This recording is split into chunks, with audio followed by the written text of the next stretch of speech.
Yep, next door. How do we know it's only one? That's also a good question, because I've never been able to connect to a number two. Ever. I've tried. So we intellectually do not know it for sure. Well, intellectually, I didn't know, but I'm pretty certain now that there is no two gods. There's only one. But when I say pretty certain, I'm absolutely certain. I had to ask the question. I had to ask the question.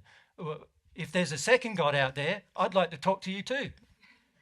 And if there's a third God out there, I'd like, and here I'm talking about God as a being that has all of these qualities. If there's a second one, why wouldn't you want to know him? Or a third one or a fourth one, And when I say him too, I had to also work out him or her. I didn't know. Eventually I came to understand that actually God has masculine and feminine qualities, but that took me time to come to understand as well.